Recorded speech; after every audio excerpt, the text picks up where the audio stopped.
भूमनपुर नामक एक गांव में राजू नामक एक धोबी और उसकी बेटी रेखा रहते थे। हर रोज वो दोनों गांव के लोगों के कपड़े को धोने नदी के किनारे जाते थे। वहाँ वो कपड़े धो के सुखाते थे और तब सूखे हुए कपड़ों को उनके घर ले जाते थे। राजू उन कपड़ों को इस्त्री करता था और रेखा इस्त्री किए हुए कपड़ों को तय करती थी। तब जिनको जो कपड़े लौटाना है उन्हें अलग अलग जमा करती थी। ऐसे हर दिन वो मेहनत करके पैसे कमाते थे और ऐसे ही कुछ दिन बीत जाते हैं।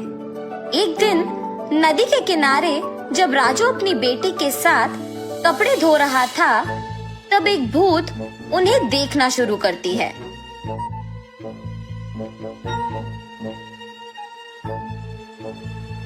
न जाने मैं कब ऐसे कपड़े पहनूंगी। ऐसे उन कपड़ों के पास जाकर उन्हें पकड़ने की कोशिश करती है, लेकिन उन्हें पकड़ नहीं पाती है। तब क्या मैं इस कारण इन कपड़ों को पकड़ नहीं पा रही हूँ कि मैं एक भूत हूँ? ऐसे सोचकर राजू की बेटी रेखा की ओर देखती है। बिना कुछ सोचे समझे उसके अंदर घुस जाती है। घुसने के तुरंत बाद लाल लहंगा और जैकेट मौजूद जगह को भाग के जाती है और हाथों में कपड़ों को पकड़ के बहुत खुश हो जाती है। बेटी को ऐसे अजीब तरह से पेश आते देख राजू कहता है, हाँ क्या हुआ तुम्हें रेखा? वहाँ खड़ी हो, बहुत सारा काम है, चलो। लेकिन रेखा में भूत घुसने के कारण वो कुछ नहीं कहती है। तब राजू उसके पास जाता है। रेखा गुस्से से अपनी पिता की ओर बड़ी आंखों से और लंबी नाखून के साथ देखती है। उसे ऐसे देख उसके पिता डर जाते हैं। पापा, मुझे ये अच्छा लगा है और मैं यही पहनूंगी, ऐसे कह के वहाँ से चली जाती है। रेखा को ऐसे देख उसके पिता डर डर के घर धीरे से सारे कपड़े लेके पहुँचते हैं। तब तक रेखा वहाँ उसको जो कपड़े पसंद आए वो सारे पहन के तैयार होती है। अपने आप को वो सुंदर कपड़े पहने हुए आईने में देख बहुत खुश हो जाती है। हम सबको वो दिखने में रेखा थी, मगर उसको उसकी असली रूप एक भूत के ही रूप में दिखती थी। और ऐसे ही हर रोज आए हुए कपड़ों में अपने पसंदीदा कपड़े चुनकर उन्हें पहन के तैयार होके अपने आप को आईने में देख खुश होती थी। दिन प्रतिदिन उसका तैयार होने की चाहत बढ़ती जाती है। राक्षस की तरह अपनी बेटी का व्यवहार देख राजू परेशान होता था, मगर अपनी बेटी की सच्चाई को किसी से कह भी नहीं पाता था, और अगर कहा भी तो वो ये सोच के डर जाता था कि उसका नतीजा क्या होगा। एक दिन जब गांव के जमींदार राजू को धोने के लिए कपड़े लेने के लिए बुलाते हैं, तो राजू वहाँ जाता है। कपड़े लेके जब राजू वापस घर पहुँचता है तो सारे कपड़े बाहर निकालता है। तब रेखा उन कपड़ों के पास आके उसमें पीले रंग लहंगा और लाल जैकेट लेके वहाँ से चली जाती है। जब राजू को कपड़े लौटाने का समय आया तो वो देखता है कि उसमें पीली लहंगा और लाल जैकेट नहीं है। तब वो सोचता है कि जरूर ये रेखा के ही पास होगा। रेखा के कमरे में जाके देखने पर वो उन्हीं कपड़ों में तैयार होके आईने के सामने खड़े होके अपने आप को देखते ही रहती है। आईने में भूत का डरावना चेहरा देख राजू डर के मारे चिल्लाता है, हाँ?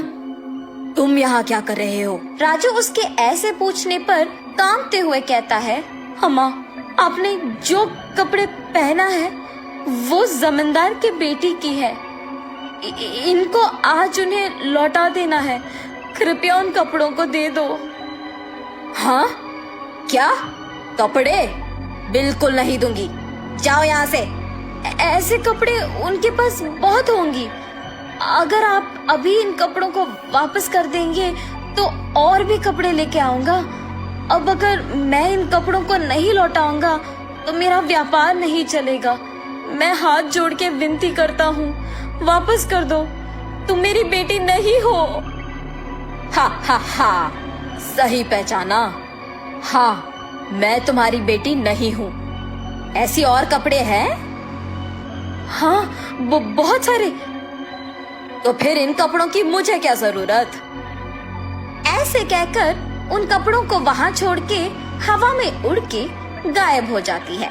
ये जान के जमींदार की बेटी के पास बहुत सारे कपड़े हैं, वो सीधा उनके ही घर पहुंच जाती है। अच्छे कपड़ों के लिए सारे कमरे छान मारती है। उस घर में मौजूद जमींदार के परिवार वासियों को राजू की बेटी का व्यवहार कुछ समझ में नहीं आता है। जमींदार की बेटी अपने पिता को बुला के कहती है, पापा पापा, राजू की बेटी रेखा बहुत अजीब तरह से पेश आ रही है। ऐसे कहते ही वो वहाँ जाकर कहता है, ए लड़की, क्या कर रही हो? पागल हो गई हो क्या? जमींदार के ऐसे कहने पर क्रोधित होके रेखा जोर से चिल्लाते हुए अलमारी को उठा के उन पर फेंक देती है। सभी डर जाते हैं और जो कुछ भी वो मांगती है उसके सामने रख देते हैं। रंग बिरंगी कपड़े, जेवर, चूड़ियाँ, सब। हाँ, आओ आओ, मुझे तैयार करते हुए मेरी सेवा करो, आओ।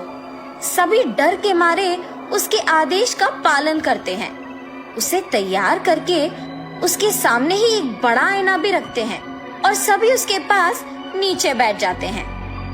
तभी उसके पिता राजू कपड़ों के साथ जमींदार के घर पहुंचता है। राजू को देख जमींदार गुस्सा होके उस पे चिल्लाने लगता है। वो देख रेखा उसकी शक्तियों का उपयोग करके जमींदार को नीचे गिराती है। क्रोध में पागल होकर सारा सामान जोर जोर से नीचे गिराती रहती है। वहाँ मौजूद सभी को एकदम डरा देती है।